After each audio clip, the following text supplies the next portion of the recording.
Well, congratulations on winning all 1,000 gazillion challenges. Thank you so much. I'm sure the first one was exciting, but when did you realize that it was putting a target on your back?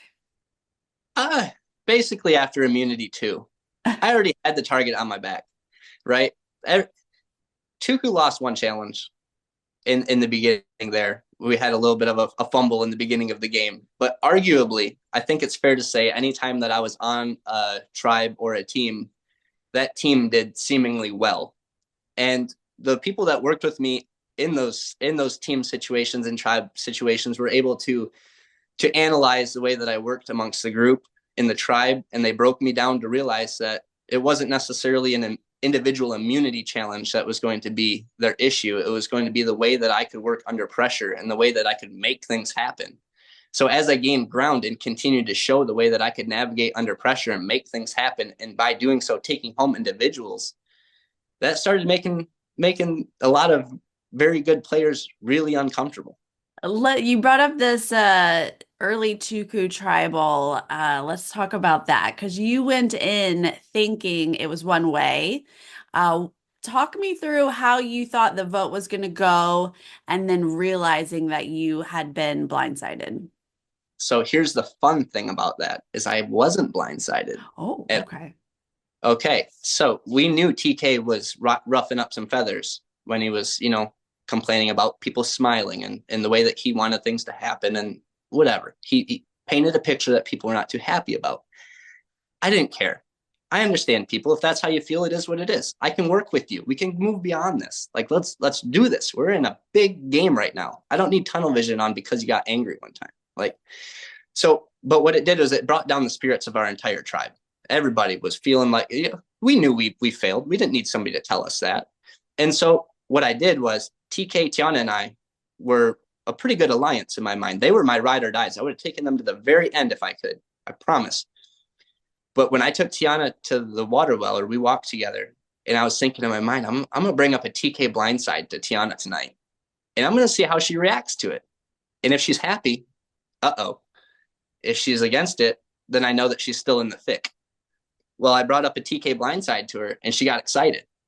So that let me know that TK was going home because she's already in cahoots with Sue and Caroline, and Gabe's got Sue and Caroline in his pocket. TK is going home. What I did that night was something that like damaged my game possibly into the future. And what I did was I knew that TK was going to go home. So I voted with TK against Sue because TK was so important to me as a person. I did not want him to feel left alone or like his brother or whatever, like abandon him and lied to him or whatever. So I thought if TK can go home, great. That's what the tribe wants. That's what the tribe needs. And if I don't have to go against him in the process, I'm a genius. Wrong.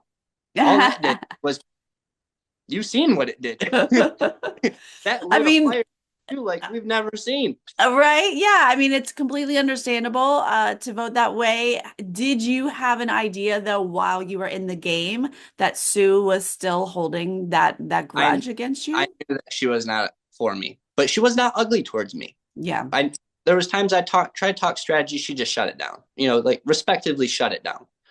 So I knew where to hold her. I knew what was going on there, but I didn't know like what the confessionals would be or like what her actual thoughts were. And the damaging part about this is it's like for several days, Sue laid in the shelter that I mainly constructed and couldn't move hardly because she was like her body was switching into a survival mode and it didn't understand that transition point. She was lightheaded. She couldn't stand up. She was feeling fatigued, like all kinds of things. I'm bringing back crabs. Sue's eating crabs. I'm bringing back firewood. Sue's warming up by the fire. I'm getting water. Sue's drinking water. I helped build the shelter, really nice shelter, arguably the best one on Survivor this season. She's laying in it. And it's just like I do all of these things constantly. And it's like when I'm watching it, all I'm seeing is her like bickering about me. And it's that part is a little saddening because I felt like I did so much and that there was like I tried to break it down for her and say, Sue, this is why I voted that way. This is the only reason. Like, I'm really sorry. It didn't even matter at that point. So, I just had to understand where to hold that and to move forward. Right. So I imagine watching this back has been a little surprising. Yeah, it's been quite surprising, but it's in a positive way, in a good way, right? Like obviously, like you can let some things get to you a little bit, but I think ultimately the way that we've played this game, the way that it's been shown, the way that you can see, it's been very positive. Like regardless of what's going on, all of the downs, the ups, the whatever it may be, I tried to stick as true to my personal character as I could in a game that really tempts you and pushes you and sometimes forces you, if you want to continue, to go against those morals that you have going in. Mhm. And so having to draw the lines, and understand the differences, like the TK vote, as opposed to, votes that I was in on later in the road, that's where I had to start separating emotions in real life Kyle from survivor player and winner of $1 million Kyle. Mhm. So going into this tribal for you, how did you feel the vote was going to go? Felt like it was coming at me like a freight train. Like there was no way to even get out of it, and I pulled this slick move where I just got rid of all the shots in the dark. So that wasn't an option. Now, and like Gabe said, and he's said before, and I think is very well put, I don't think I would have played it.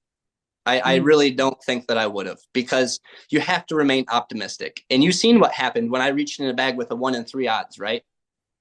I lost. Yeah. Okay, now you need to put my faith in a 1 in 6. Good, dude. My votes more to me than anything like that. So it was just ironic the fact that it was not even an option for me at that point. But what that did in the game, as it's been said, is it allowed the players to take off the gloves and to really just start duking it out in the game. And it makes it to a point where somebody can walk up to you. And if the alliances are tight enough, they can just let you know, hey, you're gone. And there's not much you can do about it unless you got an idol in your pocket. So it really it heightened the game, and I really liked it. Unfortunately, Rachel snagged that individual immunity from me, and kudos to her, and that Absolutely. ultimate demise right there, because you and I both seemed like I made it through the Sol vote, which was a miracle. Like physical threat like myself should have been nipped then in Survivor history. That was the time to do it, and when that didn't happen, I thought the doors were wide open for the win.